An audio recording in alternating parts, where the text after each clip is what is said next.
제가 지금보다 훨씬 더 젊었을 때 MTB라고 하죠. 이 산악 자전거를 탄 적이 있었습니다. 전문적으로 탄 것은 아니고 가볍게 취미로 잠시 탔었습니다. 일주일에 한두 번 정도 동료들과 함께 산을 올랐던 기억이 있습니다. 아마 타보신 분은 아시겠지만 이 오르막길을 올라가는 것이 여간 힘든 것이 아닙니다. 참으로 고역입니다. 허벅지가 터질 것 같고 이 허리가 끊어질 것 같고 숨이 턱 밑까지 차오르다가 이제 더 이상 못하겠다, 오늘 여기까지만 타야 되겠다 하는 그 순간 오르막길이 끝나고 내리막길이 시작되는 경험을 자주 했었습니다.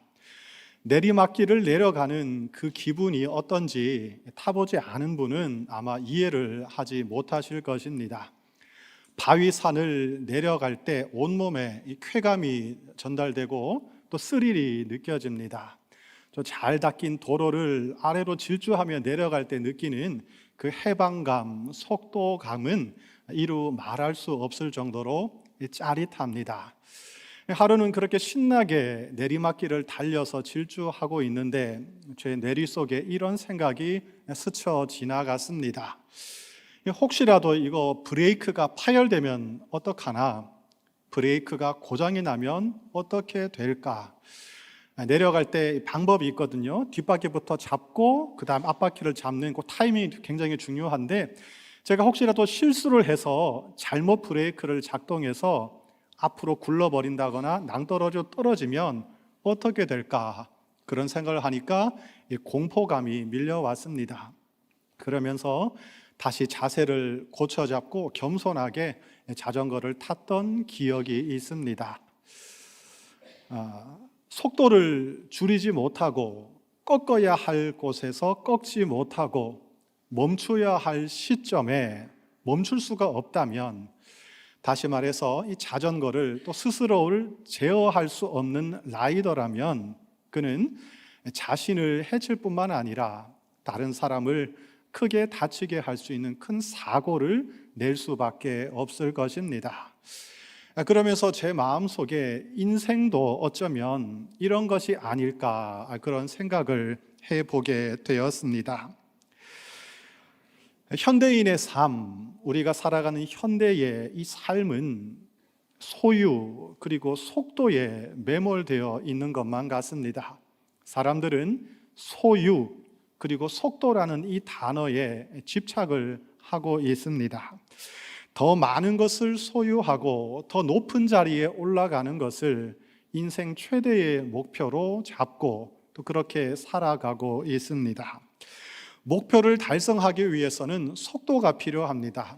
남들보다 먼저 움직여야 하고 더 부지런히 뛰어다녀야 하고 열심히 또 빠르게 페달을 밟아야 한다고 사람들은 생각을 하고 있습니다.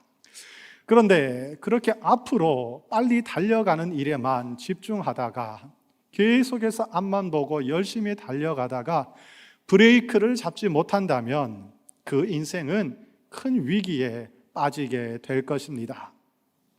멈추지 못하는 사람, 속도를 줄이지 못하는 인생은 반드시 큰 사고를 당하고 말 것입니다. 오늘 함께 읽은 본문에는 그리스도 찬가, 다시 말하면 그리스도 찬송이라는 별칭이 붙어 있습니다. 학자들은 이 오늘 본문 말씀이 초대 기독교 공동체가 예배 때마다 사용하던 찬송이라고, 찬송시라고 추정을 하고 있습니다. 초기 기독교 공동체 성도들은 오늘 말씀을 찬송으로 하나님께 올려드렸다, 이렇게 생각을 하고 있습니다. 이 본문이 특별히 더 중요한 이유가 있습니다. 그것은 이 본문 안에 기독론의 핵심이 들어있기 때문입니다. 기독론이란 무엇이냐면 예수님이 누구신지, 예수님이 무슨 일을 하셨는지를 연구하고 또 공부하는, 가르치는 신학의 주제입니다. 오늘 6절 상반절에 예수님을 가리켜서 이렇게 설명하고 있습니다. 그는 근본 하나님의 본체시다. 이것이 기독론의 핵심적인 문장입니다. 즉 예수님은 하나님 자신과 같은 분, 하나님과 동등하신 분. 다시 말씀드리면 예수님은 바로 하나님 자신이다, 이런 의미를 담고 있습니다. 그리고 이어지는 문장을 살펴보면 더 중요한 내용들이 또 등장을 하고 있습니다. 예수님이 누구신지, 또 예수님이 무슨 일을, 어떤 일을 하셨는지 하나하나 우리에게 가르쳐주고 있습니다. 하나님과 동등하신 예수님께서 어떤 일을 하셨다고 기록하고 있습니까? 예수님은 하나님과 동등됨을 취할 것으로 여기지 아니하시고 자신을 비우셨다. 그리고 종이 되셨다. 이렇게 설명하고 있습니다. 더 나아가서 예수님은 연약한 인간의 모습이 되기까지 자신을 낮추셨다. 또 예수님은 자신을 비우고 낮추고 낮추시다가 결국은 십자가에 못 박혀 죽으셨다. 이렇게 설명을 하고 있습니다. 우리 기독교는 바로 이러한 하나님, 이러한 예수님을 믿고 따르는 종교입니다. 이러한 것은 다른 종교에서는 찾아보기가 힘든 가르침입니다. 모든 것을 다 가지신 예수님께서 그런 존재가 자신을 비우셨습니다. 가장 높으신 존재가 지극히 낮아지셨습니다. 가장 강력하신 존재가 무력하게 십자가에 달려 죽었습니다. 기독교는 그런 하나님, 그런 연약한 예수님을 주님으로 믿고 따라가고 있습니다. 오늘 본문에 나오고 있는 이 동사 세 가지를 여러분 한번 주목해 보시기를 바랍니다. 비웠다, 낮추었다, 죽었다. 이 세 가지 동사에 집중해서 한번 따라오시면 좋겠습니다. 이 세 가지 동사들은 예수님께서 세상의 방식과는, 세상 사람들이 살아가는 방식과는 다른 방식의 삶을 사셨다는 것을 우리에게 가르쳐 주기 위해서 특별히 사용하고 있는 동사입니다. 사람들은 세상은 그렇게 살아가지 않는다.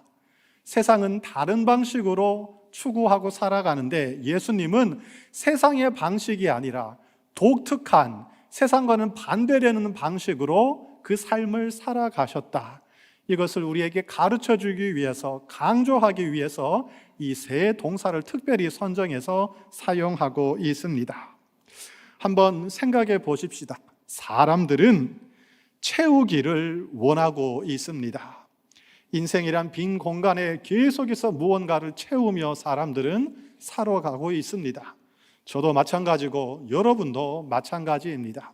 우리는 태어나서 인생이라는 이 빈 공간을 살아가고 있습니다. 그리고 언젠가 이 인생이라는 공간을 떠나서 이 땅의 삶을 마감하게 될 것입니다. 그런데 태어나서부터 죽을 때까지 우리는 계속해서 인생, 우리의 삶이라는 공간 안에다가 계속해서 무언가를 채워넣고 있습니다. 여러분은 지금 무엇을 채우고 계십니까? 지금까지 무엇을 채우며 살아오셨습니까? 우리는 돈을 채워넣고 계속해서 물건을 채워넣고 여러 가지 생각들, 문화들, 잡다한 사고들, 그런 철학들을 채워 넣으며 살아가고 있습니다. 저도 지금은 아닌데 예전에 젊었을 때 지식을 머릿속에 채워 넣고 싶어서 참 안달을 했습니다.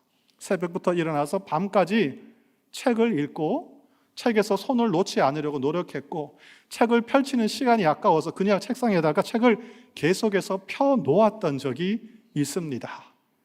놀랍죠, 여러분? 지금은 이제 안 그런데 왜 그랬을까? 너무 피곤하더라고요. 우리는 계속해서 무언가를 소유하고 채워 넣으려고 안달하며 그렇게 살아가고 있습니다. 또 사람들은 높아지기를 간절히 원하고 있습니다. 내가 다른 사람들보다 낮아지는 것을 자존심 상해하고 견딜 수 없어 합니다. 사람들이 나에게 깍듯하게 인사를 하고 나를 대접해주고 나를 떠받쳐 올려주면 내가 뭐라도 된 것처럼 기분이 좋아지고 비행기를 타고 하늘을 붕 올라가는 느낌을, 또 어깨에 힘이 잔뜩 들어가는 것을 우리는 경험하고 있습니다. 그런가 하면 사람들은 살기 위해서 애를 씁니다. 살기 위해 노력하는 것은 당연한 본능이지요. 지극히 당연한 현상입니다. 그런데 문제는 나만 살려고 하는 것입니다. 다른 사람들도 어떻게 살든지 어떻게 되든지 고통을 당하든지 죽든지 말든지 상관이 없습니다. 나만 살면 된다고 생각을 하는 것입니다. 왜 사는지, 그 삶의 의미는 생각하지 않고 삶의 방향은 생각해 보지 않고 그냥 사라지는 대로, 내가 살고 싶은 대로 살아가고 있습니다. 어떤 사람들은 천년 만년 이 땅에서 살 것이라고 착각을 하고 있습니다. 하나님은 인간의 멈출 줄 모르는 이 탐욕의 브레이크를, 제동을 걸고 계십니다. 인간의 욕심은, 탐욕은 끝이 없습니다. 저도 생각을 해보니까 왜 이렇게 가지고 싶은 것이 많고 가고 싶은 데가 많고 하고 싶은 것이 많은지 모르겠습니다. 얼마나 더 가지고 얼마나 누리면 만족할 수 있을까? 이런 질문이 들 때가 있습니다. 그러한 욕심을 따라서 계속해서 앞으로 달려가다 보면 결국은 낭떠러지로 추락을 하고 말 것입니다. 하나님께서는 이 땅에 내려오셔서 몸소 우리에게 시청각 교육을 해 주셨습니다. 어떻게 살아가는 것이 진짜로 제대로 사는 것인지, 어떻게 사는 것이 하나님이 원하시는 인간다운 삶인지, 어떻게 사는 것이 진정으로 행복하고 성공하는 삶인지 직접 몸으로 우리에게 보여주셨습니다. 5절에 이렇게 말씀하고 있습니다. 너희 안에 이 마음을 품으라. 곧 그리스도 예수의 마음이니. 이 마음, 강조하는 것이죠. 이 마음을 품어라. 이 마음은 바로 그리스도 예수의 마음이다. 이 마음을 품고 살아가야만 제대로 행복할 수 있고 제대로 성공할 수 있고 후회하지 않는 멋진 삶을 살 수 있다. 이렇게 가르쳐 주고 계십니다. 그런데 오늘 본문 8절을 읽어보시면 예수님께서 자신을 비우고 낮추고 십자가에서 죽을 수 있었던 이유가 하나님에 대한 복종의 마음 때문이었다고 또 설명을 하고 있습니다. 복종이 무엇입니까? 자신의 생각, 자신의 주장, 자신의 고집을 주인의 뜻과 명령에 따라 꺾는 행위입니다. 내려놓는 행위입니다. 나도 생각이 있습니다. 나도 다 보고 있습니다. 나도 계획이 있고 꿈이 있고 가치관이 있고 내 스타일이 있고 나도 고집이 있습니다. 나도 성질이 있습니다. 그런데 하나님께서 명령하시니까, 하나님께서 말씀하시기 때문에 기꺼이 포기하는 것입니다. 멈추는 것입니다. 내려놓는 것입니다. 이것이 바로 복종입니다. 예수님은 하나님 아버지를 향한 복종의 마음 때문에 자신을 비울 수 있었고 낮출 수 있었고 십자가에 달려 죽을 수가 있었습니다. 요한복음 6장 38절에서 예수님이 이 땅에 오신 이유가 하나님의 뜻을 이루기 위한 것이라고 분명하게 밝혀주셨습니다. 내가 하늘에서 내려온 것은 내 뜻을 행하려 함이 아니요 나를 보내신 이의 뜻을 행하려 함이니라. 내가 이 땅에 내려왔는데 이것은 내 뜻을 이루기 위함이 아니고 나를 보내신 아버지 하나님의 뜻을 이루기 위한 것이다. 그래서 나는 이 땅에 내려왔다 말씀하셨습니다. 그리고 마태복음 26장 39절에서 예수님은 십자가에 달리시기 전날 밤 마지막 순간까지 하나님의 뜻이 이루어지기를 간절히 기도하셨습니다. 내 아버지여, 만일 할만하시거든 이 잔을 내게서 지나가게 하옵소서. 그러나 나의 원대로 마시옵고 아버지의 원대로 하옵소서. 예수님은 자신의 뜻이 아니라 하나님의 뜻이 이루어지기를 원하셨습니다. 예수님도 인간이었기 때문에 그 길을 걸어가기 싫었을 것입니다. 두려웠습니다. 고통스러웠기 때문입니다. 그러나 예수님은 진심으로 하나님의 뜻이 이루어지기를 바라셨습니다. 예수님은 자신의 모든 것을, 자신의 모든 인생을 하나님의 손에 온전히 맡기셨습니다. 그리고 자신의 시간표가 아니라 하나님의 시간표에 따라서 그렇게 살아가셨습니다. 우리는 내 인생의 주인이 나라고 착각을 할 때가 많습니다. 내가 내 삶의 주인이다. 그러니까 내 삶은 내 마음대로 통제할 수 있고 내 뜻, 내 계획대로, 내 꿈대로 이루어져야 하는 것이다. 이렇게 생각을 하고 있습니다. 그리고 내가 인생의 주인이니까 내 뜻을 이루기 위해서 열심히 힘을 쓰고 애를 쓰며 노력하며 살아갑니다. 열심히 일을 하고 부지런히 움직이고 남들보다 더 빨리 움직이면서 달리려고 노력을 합니다. 부지런히 페달을 밟습니다. 내가 노력하고 내가 애를 쓰면 내 인생 내가 내 마음대로 컨트롤할 수 있을 거라고 생각을 하기 때문입니다. 그러다가 내가 기대한 만큼 결과가 나지 않을 때, 내 기대만큼 결과가 따라오지 않을 때 낙심하고 좌절합니다. 실망하고 절망할 때도 있습니다. 분명히 이렇게 돼야 되는데 잘 안 됩니다. 그러니 화가 나는 것이죠. 분노가 끓어오릅니다. 책임을 전가하고 화풀이할 대상을 찾습니다. 그 화의 대상이, 방향이 안으로 향하면 자기 학대가 되는 것이고 밖을 향하면 타인을 향한 폭언과 폭력으로 나타나는 것입니다. 결국 가만히 생각을 해보면 이 모든 것들은 내가 내 인생의 주인이라고 착각하는 것에서 비롯된다는 것을 우리는 알 수 있습니다. 열심히 사는 것 당연히 중요합니다. 열심히 살아야죠. 노력도 해야 하고 자신의 인생에 대해서 스스로 책임지는 법도 배워야 할 것입니다. 그러나 내가 내 인생의 주인이라고 생각을 하고 모든 것이 내 뜻대로, 내 계획대로 돼야 한다고 착각하는 순간 우리의 그 모든 노력과 수고는 자신을 해치고 다른 사람을 힘들게 하는 가시, 또 무기가 되고 말 것입니다. 여러분, 관점을 한번 바꿔보시길 바랍니다. 저도 잘 안 되는데 관점을 바꿔보려고 계속해서 노력을 하고 있습니다. 신앙이란 나의 관점으로 바라보는 것이 아닙니다. 신앙이란 하나님의 관점으로 나 자신을 바라보고 세상을 바라보는 것입니다.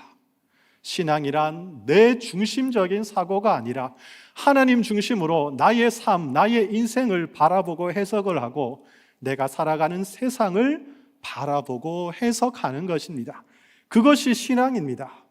이게 없으면 신앙생활 사실 하는 것이 아니죠. 계속해서 우리의 시선, 우리의 관심을 계속해서 바꿔서 하나님 중심으로, 하나님 관점으로 생각하는 것이 신앙이라고 할 수가 있겠습니다. 우리는 왜 우리의 인생이 항상 내가 원하는 대로만 돼야 한다고 생각하고 있을까요? 그렇지 않습니다. 내 뜻대로 되는 것이 항상 좋은 것이라고 어떻게 장담할 수 있습니까? 여러분, 정말로 장담할 수 있습니까? 확신할 수 있습니까? 내 뜻대로, 내 계획대로 내가 원하는 그대로 돼야 인생은 행복하고 성공하는 인생이다. 이런 정말로 100% 확신할 수 있으십니까? 사실 그렇지가 않습니다. 나이가 조금씩 들다 보면 인생은 내 마음대로 되지 않는다는 것을 점점 더 분명하게 깨달아 알게 됩니다. 그리고 깨닫습니다. 인생이란 것은 신비의 영역이구나. 내 마음대로 안 됩니다. 내 뜻대로 안 됩니다. 내 계획대로 안 됩니다.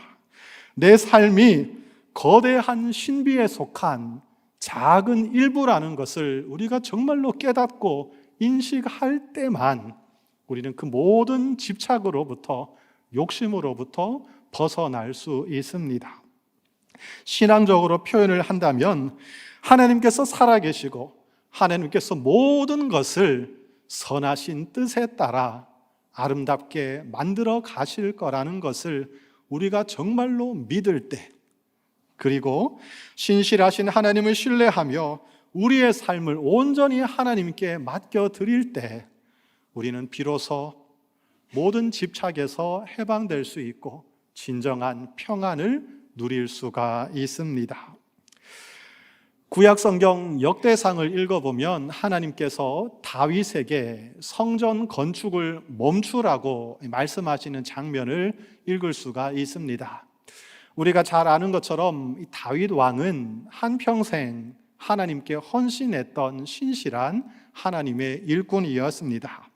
그리고 그는 그 헌신의 정점으로서 예루살렘 성전 건축하기를 간절히 계획하고 꿈을 꾸고 있었습니다. 명분도 있었고 능력도 있었고 모든 것을 다 준비해 놓고 이제 하나님의 말씀만, 명령만 떨어지기를 기다리고 있었습니다. 그런데 하나님께서는 놀랍게도 다윗에게 성전 건축을 하지 말라고, 멈추라고 말씀하셨습니다. 역대상 28장 3절에 다윗은 이렇게 고백을 하고 있습니다. 하나님이 내게 이르시되 너는 전쟁을 많이 한 사람이라 피를 많이 흘렸으니 내 이름을 위하여 성전을 건축하지 못하리라 하셨느니라. 다윗이 전쟁을 했던 것은, 싸웠던 것은 자기 자신을 위한 것이 아니라 하나님을 위한 것이었습니다. 그런데 이제 와서 하나님께서는 다윗에게 네가 전쟁을 많이 해서 손에 피를 많이 묻혔으니 너는 성전을 건축할 수 없다, 이렇게 말씀을 하십니다. 다윗의 마음이 어땠을까요? 인간적으로는 참으로 섭섭하고 서운했을 것입니다. 하나님이 도대체 왜 이렇게 말씀하시는지 이해하기 어려웠을 것입니다. 그러나 다윗은 그 하나님의 말씀에 복종했습니다. 하나님의 큰 그림을 신뢰하면서 자신의 욕심, 자신의 계획, 자신의 꿈과 비전, 계획, 자신의 삶의 그 가치관을 꺾었습니다. 멈추었습니다. 중단했습니다. 그런데 그 멈춤은 사실은 그냥 멈춘 것이 아니라 하나님을 향한 다윗의 믿음, 신뢰의 표현이었습니다. 하나님을 정말로 믿었기 때문에, 신뢰했기 때문에 그는 멈출 수가 있었습니다. 그 멈춤은 단순한 멈춤이 아니라 하나님의 거룩하신 뜻을 이루기 위한 거룩한 멈춤이었습니다. 다윗이 거룩한 멈춤을 결단했을 때 하나님께서는 그의 아들 솔로몬을 통해서 새로운 구원의 역사를 이루어 가셨습니다. 예수님은 거룩한 멈춤의 원형이셨습니다. 예수님은 그 하늘나라에서 높고 높은 그 영광을 누리시던 것을 멈추시고 이 땅에 낮은 곳으로 내려오셨습니다. 예수님께서 자신을 내려놓고 하나님의 뜻에 철저히 복종하심으로 말미암아 인류 구원이라는 하나님의 원대한 뜻이 성취가 될 수 있었습니다. 오늘 본문 9절, 10절, 11절을 보시면 하나님은 그러한 예수님을 다시 가장 높은 자리에 올려주셨다, 이렇게 또 말씀하고 있습니다. 다른 모든 피조물들이 예수님의 발 앞에 꿇어 엎드려 예수님께 경배하며 예수님께 주님이라고 고백하도록 만들어 주셨습니다. 우리는 생각할 때가 있습니다. 내가 무조건 열심히 해야만, 모든 것을 내가 통제하고 내 힘으로 해야만 모든 것을 내가 다 알고 내가 다스려야만 일이 될 수 있을 것이다. 이렇게 착각할 때가 많습니다. 물론 때로는 열심히 일해야 하고 앞으로 달려가야 할 때도 있습니다. 그러나 때로는 반대로 내려놓아야, 멈추어야 일이 될 때도 있습니다. 예를 들어 자녀를 키우는 것은 정말로 어려운 일입니다. 때로는 자녀에게 모든 것을 퍼부어주고 헌신으로 섬기고 자녀를 위해 모든 것을 내어주어야 자녀가 잘 될 때도 있습니다. 그런데 어느 순간은, 어느 때부터는 자녀를 내려놓아야, 떠나보내야, 자녀를 향한 나의 욕심과 탐욕과 내 마음을 내려놓아야, 멈추어야 자녀가 자유롭게 인생을 행복하게 살아갈 수도 있을 것입니다. 지금 여러분이 움켜잡고 있는 그 대상은 무엇입니까? 여러분이 집착하고 있는 대상은 무엇입니까? 여러분의 마음과 생각을, 여러분의 인생을 계속해서 불안하게 만들고 쉬지 못하게 만들고 계속으로 앞을 향해 몰아가고 있는 그 대상은 과연 무엇입니까? 그것은 돈일 수도 있고 또 명예일 수도 있습니다. 자리에 대한 집착일 수도 있습니다. 사람이나 일에 대한 집착일 수도 있고 또 아니면 지나친 책임감일 수도 있을 것입니다. 아니면 오랫동안 고쳐지지 않는 어떤 습관, 삶의 태도일지도 모르겠습니다. 우리는 그것이 없으면 죽을 것 같다, 삶이 실패할 것 같다는 생각을 할 때가 있습니다. 그런데 그렇지가 않습니다. 오히려 내려놓고 멈추어야 더 자유롭고 하나님이 원하시는 복된 삶을 살 수 있습니다. 우리는 내가 모든 것을 다 감당해야 한다고, 내가 이 일을 완성해야 한다고, 나 아니면 절대 안 된다고, 내가 모든 것을 통제하고 알아야 한다고 생각할 때도 있습니다. 그런데 그렇지 않을 때도 있습니다. 내가 내려놓고 멈추어야만 그 빈틈을 통해서 하나님께서 역사하시고 하나님께서 비로소 일을 하실 수가 있습니다. 이 시간 여러분의 삶 가운데 어떤 한 부분 또는 한 지점에서 하나님께서 멈추어라, 내려놓으라 하시는 그 음성이 들려오신다면, 그 음성이 여러분 마음속에 부딪혀 오신다면 그 하나님의 음성에 과감히 복종할 수 있기를 부탁을 드립니다. 내가 최선을 다하는 것도 물론 중요하지만 더 중요한 것은 하나님의 뜻이 이루어지는 것입니다. 그렇지 않습니까? 내가 최선을 다하는 그게 목표입니까? 그게 진짜 목적입니까?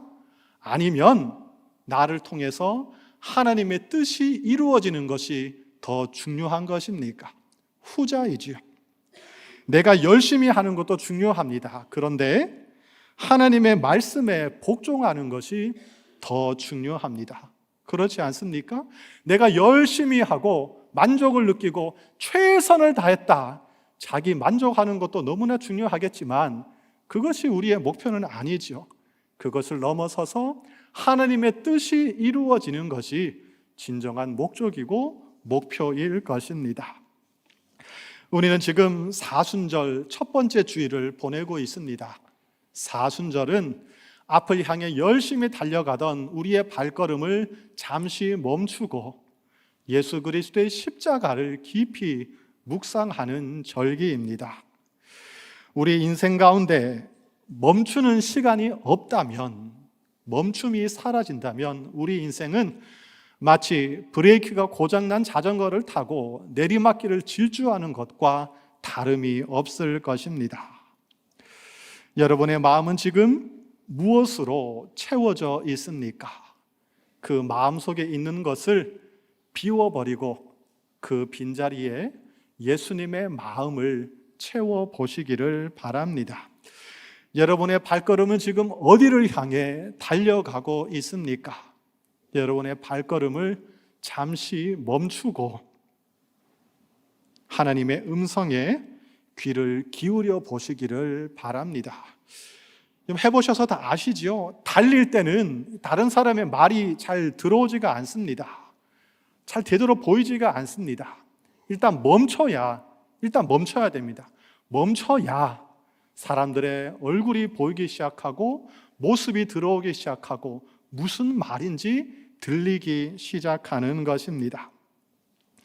여러분이 속도를 줄이고 멈추어 설 때 비로소 여러분을 향한 하나님의 음성이 들려오기 시작할 것입니다. 멈춤은 하나님을 향한 믿음의 표현입니다. 그리고 멈춤은 하나님께 내 삶을 맡겨드리는 용기 있는 결단입니다. 오늘 이 설교 말씀을 들으시면서 이 무슨 말인가? 뭘 자꾸 내려놓고 뭘 자꾸 멈추라는 건가? 무슨 말인지 좀 의아해 하시는 분들이 있을지도 모르겠습니다. 하나님께서 은혜를 베푸셔서 내가 지금 무엇을 멈추어야 하는지, 어디쯤에서 속도를 줄여야 하는지 깨닫는 지혜가 있으시기를 축복합니다. 여러분 스스로 오늘 말씀을 묵상하시면서 기도하시면서 하나님께서 여러분 한 분 한 분에게 들려주시는 그 멈춤의 음성을, 멈추라는 음성을 한번 들어보시기를 바랍니다. 그런데 그와는 별개로 우리가 사순절을 맞이하여 우리가 함께 일반적으로 적용할 수 있는 이 멈춤의 예들을 몇 가지만 함께 살펴보고 설교를 마치도록 하겠습니다. 먼저 우리는 소비를 멈출 수가 있을 것입니다. 어떤 분들은 이 소비가 습관입니다. 돈이 있어서 사고 싶어서 사고 사달라니까 그냥 사줍니다. 그런데 이게 정말로 필요한 것인지 꼭 있어야 되는 것인지를 생각해보고 기도해보고 소비할 수 있는 이 사순절 기간 되었으면 좋겠습니다. 나의 만족을 위해 채우려던 욕망을 내려놓고 어려운 이웃이나 정말로 이것이 꼭 필요한 사람들이 있다면 그들에게 투자하는 또 그런 시간도 가져보시기를 바랍니다. 또 우리는 미디어 사용을 또 멈출 수 있습니다. 우리는 하루 종일 미디어 매체에 노출이 되어 있습니다. 저도 언제부턴가 항상 손에 이게 휴대폰이 들려 있더라고요. 이게 왜 이러지? 이게 없으면 일이 안 될 때가 많습니다. 소란스러운 세상의 소리들과 정보들을 잠시 내려두고 온전히 하나님께 집중하는 시간을 짧게라도 가져보시기를 바랍니다. 특별히 여러분 침대에 누워서 잠드시기 전에 휴대폰 다 보시지요? 네, 알겠습니다. 그렇다면 이 사순절 기간이라도 휴대폰을 내려놓고 성경을 손에 들고 성경 말씀 읽고 주무시면 어떨까 생각해 봅니다. 아침에 일어나자마자 휴대폰 보고 잠들기 직전까지 휴대폰 보고 주무시지 마시고 사순절 기간이라도 아침에 눈을 뜨자마자 하나님께 기도하고 잠들기 직전에 하나님 말씀을 읽고 기도하고 주무실 수 있기를 부탁을 드립니다. 스크린을 보는 것을 멈출 때 예수 그리스도의 십자가가 좀 더 선명하게 우리 앞에 나타나게 될 것입니다. 우리는 말을 멈출 수도 있습니다. 참 이상합니다. 이 말은 제 말인데, 제 입술인데 제가 생각하기 이전에 이미 말이 나갈 때가 많죠. 여러분 다 경험해 보셨죠? 이제 슬슬 모른 척 안 하셔도 됩니다. 이제 다 알고 있으니까. 참 이상합니다. 한번 말을 멈추어 보면 어떻겠습니까? 부정적인 말, 이 비판의 말, 불평의 말, 남을 정죄하는 말, 습관적인 말을 좀 멈추고 남의 목소리를 들어보고 하나님의 음성을 들어보는 시간을 가지면 좋겠습니다. 내 말이 멈추는 그곳에서 다른 사람들의 음성이 또 하나님의 음성이 들려오기 시작할 것입니다. 마지막으로 우리는 일하는 것을 잠시 멈출 수도 있습니다. 이건 정말 어려운 것이죠. 할 일이 너무나 많고 분주한 현대 사회에서 일을 멈춘다는 것은 너무나도 어려운 일입니다. 하지만 5분이라도 10분이라도 아무것도 하지 않고 가만히 있는 것을 한번 연습해 보십시오. 저도 잘 안 됩니다. 계속해서 머릿속에 뭔가 돌아가고 해야 할 일들이 끝이 없이 제 마음을 부담스럽게 할 때가 있습니다. 아무것도 하지 않고 온 몸을 이완시키고 심호흡을 한 5분간 해보는 것이죠. 그러면서 하나님께 말을 한번 걸어 보십시오. 기도한다 생각하지 마시고, 우리는 꼭 기도하면 주여 이렇게 해야 될 것 같지 않습니까? 그럼 또 일이 되니까 기도한다 생각하지 마시고 조용히 아무것도 하지 않고 그냥 하나님께 한번 말을 걸어 보십시오. 이런 말도 해보고 저런 말도 해보고 질문도 해보고, 그러면서 하나님께서 여러분에게 무슨 마음을 갖고 계시는지, 어떤 말씀을 하시는지 한번 조용히 생각해 보시는 그런 시간을 또 가져보시면 좋겠습니다. 모든 것의 주권이 하나님께 있다는 것을 인정하는 것, 그것이 멈춤이죠. 그것을 인정하며 나에게 잠깐의 휴식을 주는 것, 그것도 하나님께서는 거룩한 멈춤이라고 말씀해 주실 것입니다. 멈춤은 단순히 아무것도 하지 않는 것이 아닙니다.